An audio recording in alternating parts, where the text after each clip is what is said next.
Ball अगर sir के नीचे हो, लाइन में हो, तो उसको खेलना आसान क्यों होता है और सेफ क्यों होता है। देखें, ये स्टिक जो भी पड़ी है ये मेरे से दूर है।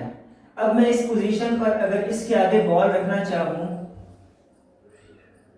तो बहुत आसानी से मैं उसकी लाइन में बॉल रख सकता हूं। क्यों? क्योंकि इसकी डायरेक्शन मुझे यहां से बहुत अच्छी तरह जज हो रही है।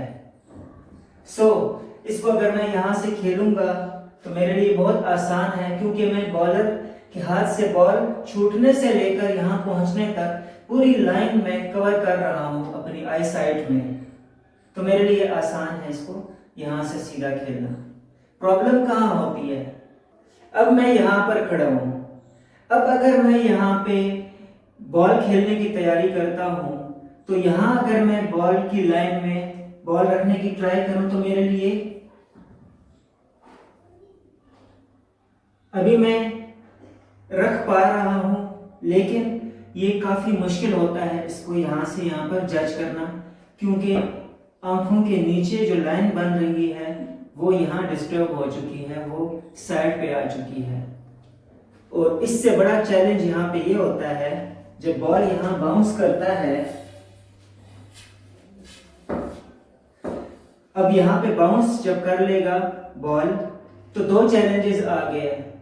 एक तो बॉल अगर फिनिश होता तो वो यहाँ पे होता नीचे, अब बाउंस की वजह से ये ऊपर फिनिश हो रहा है।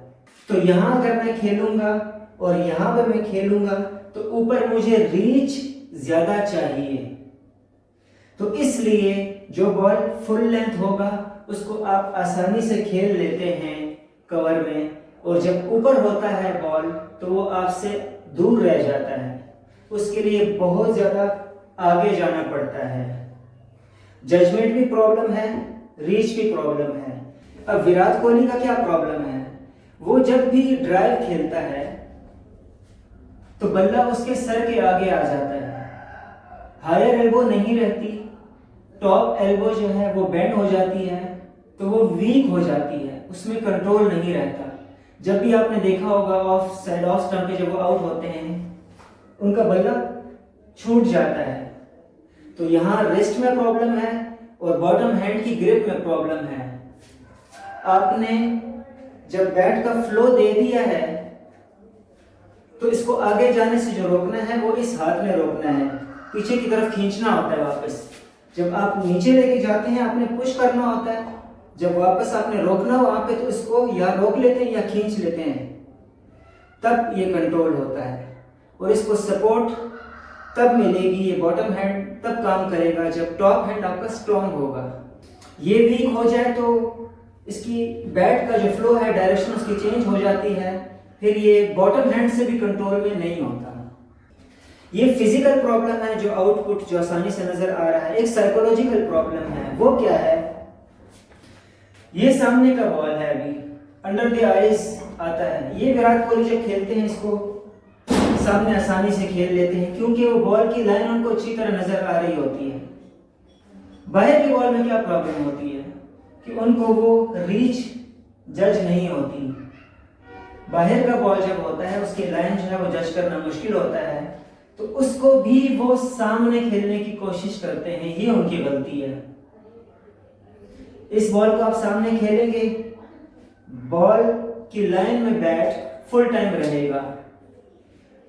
यहां पे खेलेंगे सामने तो फुल टाइम लाइन में नहीं रहता, क्योंकि आपको पता नहीं है कि एग्जैक्ट लाइन है कहां। आप यहां आ जाए फिर तो आप लाइन में रख पाएंगे, लेकिन आप यहीं पे हैं तो अब लाइन में रखने की कोशिश करेंगे तो आप नहीं रख पाते। करना क्या होता है इस केस में? बाहर का बॉल है तो आपका फ्लो बाहर जाना चाहिए, इसको यूं खेलना है। इसकी वजह से जो है वो आप जो बॉल की लाइन है वो बैट के फ्लो जो है उसकी स्पीड के थ्रू आप कवर कर लेते हैं। एक और जो प्रॉब्लम है वो जो पहले बयान हो चुकी है कि रीच की प्रॉब्लम जो है वो सबसे बड़ा चैलेंज बनता है। आप जब आगे का बॉल होगा तो बाहर भी हो बड़े आसानी से आप खेल लेते हैं। इसको ड्राइव मारना हो या और भी बाहर हो इसको ड्राइव मारना हो तो विराट कोहली भी आसानी से मार लेते, कोई भी मार लेता है। लेकिन जब उसके साथ बाउंस आ जाता है तो नीचे का बॉल और ऊपर के बॉल में फर्क है।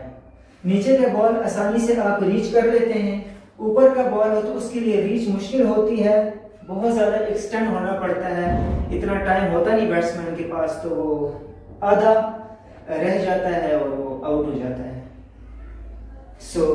ये वो प्रॉब्लम्स हैं जिसकी वजह से स्ट्रेट ड्राइव खेलना आसान या मुश्किल होता है, कवर ड्राइव खेलना आसान या मुश्किल होता है, और विराट कोहली को जो प्रॉब्लम हो रही है वो इस वजह से हो रही है।